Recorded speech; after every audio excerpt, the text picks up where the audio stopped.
안녕하십니까. 4월 25일 금요일 말씀 묵상 함께 시작하겠습니다. 오늘도 주님께서 주시는 그 지혜와 능력으로 우리가 하나님 앞에서 깨끗하고 거룩한 생활을 할 수 있기를 간절히 기도합니다.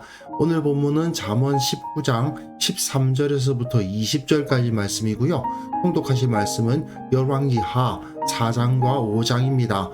오늘 본문은 물론 솔로몬의 잠언 모음집이다 보니까 각각이 독립된 가르침이긴 한데 모아보면 가정생활에 대한 이야기, 그리고 직장생활, 우리가 수입을 얻고 그리고 그 수입을 가지고 나누는 생활에 대해서 가르치고 있는 본문들이 많은데요. 오늘 본문을 통해서 우리 삶의 기본적인 영역에서 우리가 어떻게 살아가야 될 것인가를 한번 생각해 보았으면 좋겠습니다. 그럼 먼저 말씀 보시겠습니다. 미련한 아들은 그의 아비의 재앙이요 다투는 아내는 이어떨어지는 물방울이니라. 집과 재물은 조상에게서 상속하거니와 슬기로운 아내는 여호와께로서 말미암느니라. 게으름이 사람으로 깊이 잠들게 하나니 태만한 사람은 죽일 것이니라. 계명을 지키는 자는 자기의 영혼을 지키거니와 자기의 행실을 삼가지 아니하는 자는 죽으리라. 가난한 자를 불쌍히 여기는 것은 여호와께 구워드리는 것이니 그의 선행을 그에게 갚아주시리라. 내가 내 아들에게 희망이 있은즉 그를 징계하되 죽일 마음은 두지 말지니라. 노하기를 맹렬히 하는 자는 벌을 받을 것이라. 내가 그를 건져주면 다시 그런 일이 생기리라. 너는 권고를 들으며 훈계를 받으라. 그리하면 네가 필경은 지혜롭게 되리라. 사실 다 각각 독립된 말씀들입니다. 잠언 10장 1절에서부터 22장 16절까지의 내용을 솔로몬의 잠언 모음집이라고 부르거든요. 이 본문은 전부 다 각각이 다 독립된 가르침들입니다. 그러다 보니까 우리가 묵상할 때는 정말 이상적이라면 매일 한 절씩 묵상할 수 있다면 좋겠죠. 하지만 그러기는 어려우니까 이렇게 비슷한 주제의 구절끼리 모아서 효율적으로 한번 같이 묵상을 해보려고 합니다. 첫 번째 우리가 13절, 14절 그리고 18절의 내용을 보시면 가정생활에 관련된 가르침이라고 할 수 있는데 특별히 자녀들을 가르치는 문제에 중점이 두어져 있는 것을 볼 수 있습니다.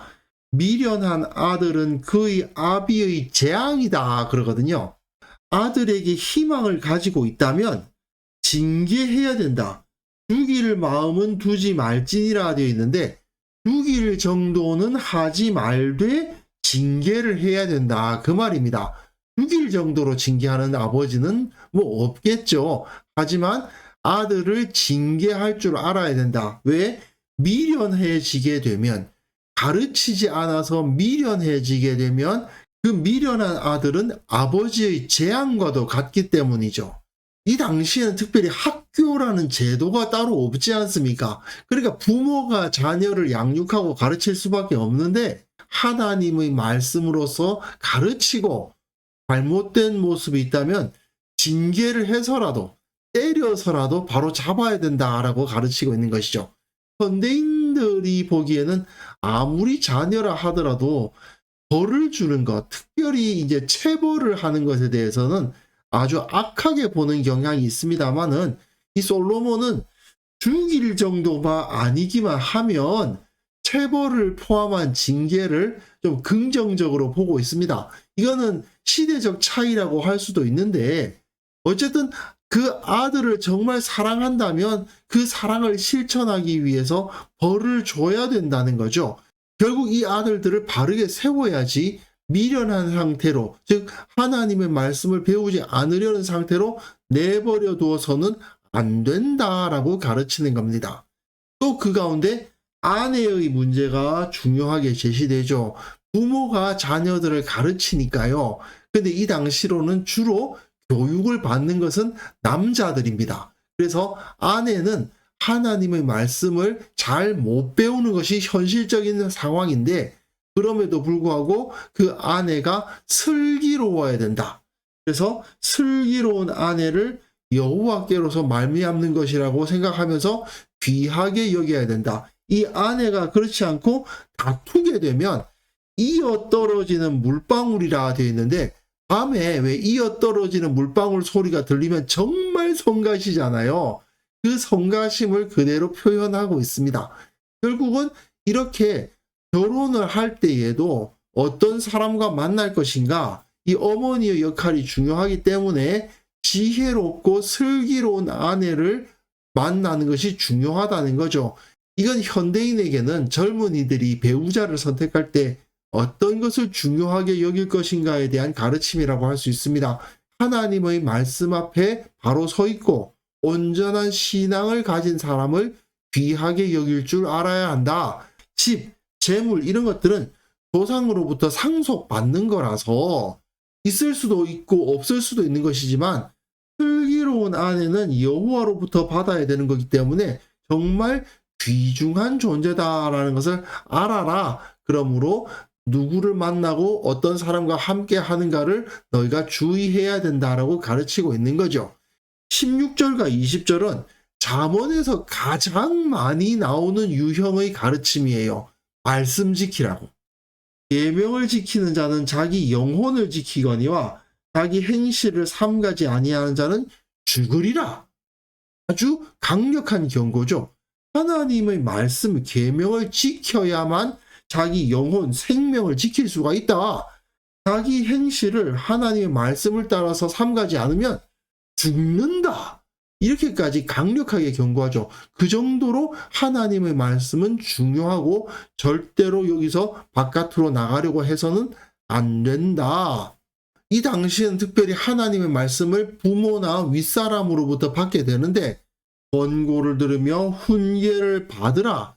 그리하면 네가 필경은 지혜롭게 될 거다.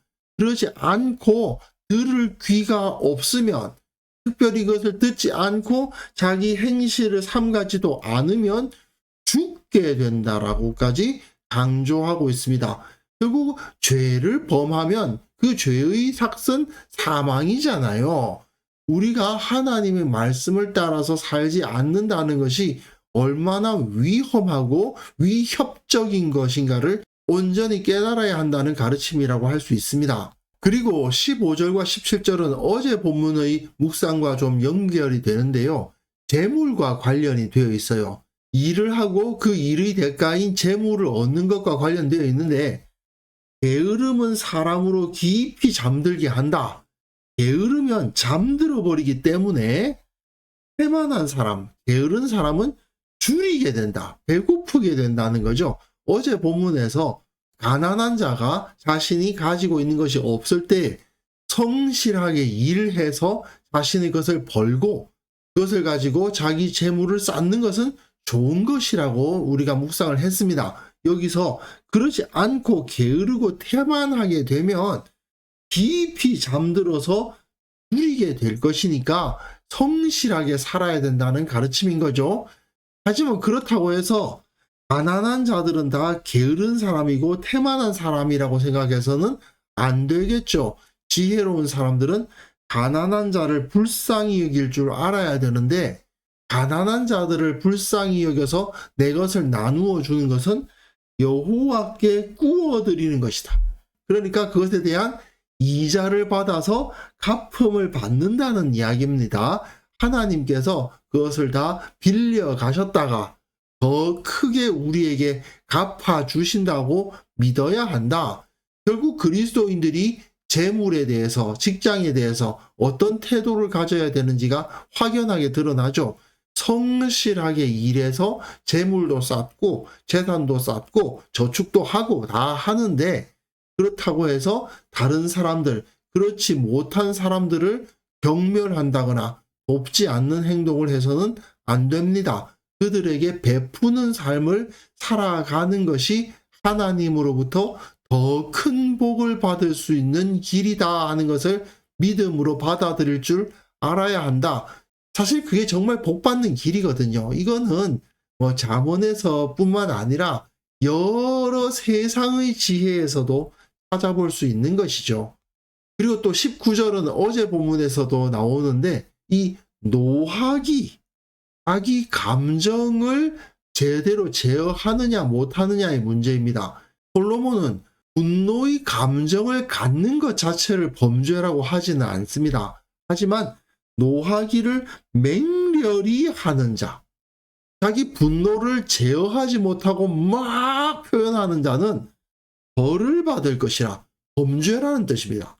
분노를 느끼는 것이야 뭐 어쩌겠습니까? 그러나 그것을 느낀다고 해서 그 분노를 막 표현한다는 것은 벌 받을 만한 일이기 때문에 해서는 안 되는 일이다라고 강조하는 것이죠. 그리고 특별히 네가 그를 건져주면 다시 그런 일이 생긴다는 말은 그렇게 자기 감정을 제어하지 못하는 자를 봐주면 벌 주지 않고 그럴 수도 있지라는 식으로 내버려 두면 다시 그런 일이 생길 것이다.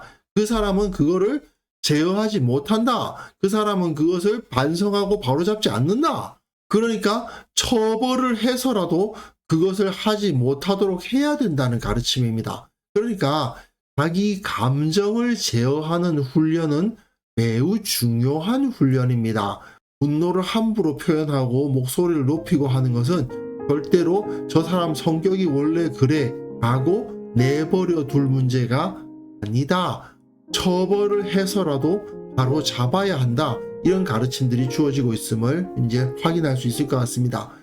오늘 본문은 여러 가지 주제가 함께 나와 있습니다만은 결국 하나님의 말씀에 순종함으로써 가정과 직장에서 바르고 성실한 태도로 살아라. 자녀들을 바르게 키우고 하나님을 알고 하나님으로부터 오는 지혜를 가진 배우자를 만나기를 기도하고 원하고 그런 사람들과 교제를 하고 자기 심성을 잘 제어해서 언제나 평안한 삶을 살아가도록 노력해라는 가르침인 거죠. 그래서 이 시간 이러한 삶을 우리가 살 수 있기를 위해서 기도했으면 좋겠어요. 주님께서 허락해 주신 가정과 직장에서 주님의 지혜를 발휘하게 하옵소서. 순간순간 평온함을 잃어버리지 아니하고 하나님의 마음과 인격을 가지고 살아가게 하옵소서. 함께 기도하는 시간 가졌으면 합니다.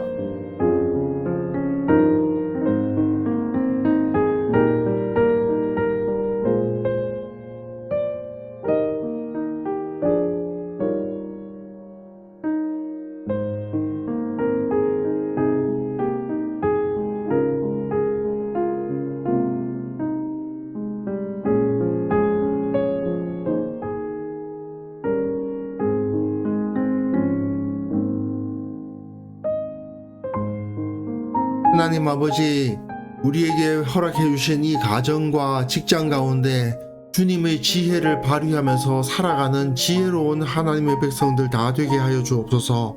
세상 사람들처럼 어리석게도 내 생각과 나의 법칙을 따르는 자가 되지 않도록 도와주시고 매 순간 주님의 길이 어디 있는가를 찾을 줄 알고 주님의 마음과 주님의 인격으로 살아갈 수 있도록 그것을 통해서 평안과 기쁨을 누릴 수 있도록 도와주시기를 원합니다.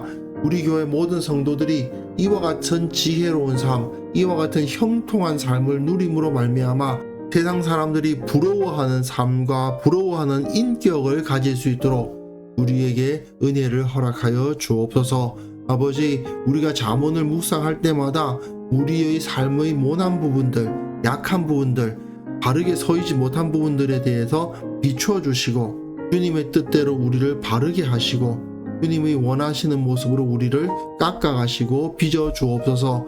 오늘 하루 우리가 살아가는 모든 삶 가운데에서 주님의 마음을 가지고 주님의 지혜로 살아가기를 원하오니 우리를 붙들어 주시고 시시때때로 주님의 말씀이 생각나게 하시며 나의 마음을 주님의 능력으로 제어할 수 있도록 도와주시고 우리의 모든 말과 우리의 모든 행동이 예수님을 닮는 귀한 하루 보낼 수 있도록 주께서 은혜를 베풀어 주옵소서. 감사를 드리옵고 예수님의 이름으로 기도합니다. 아멘.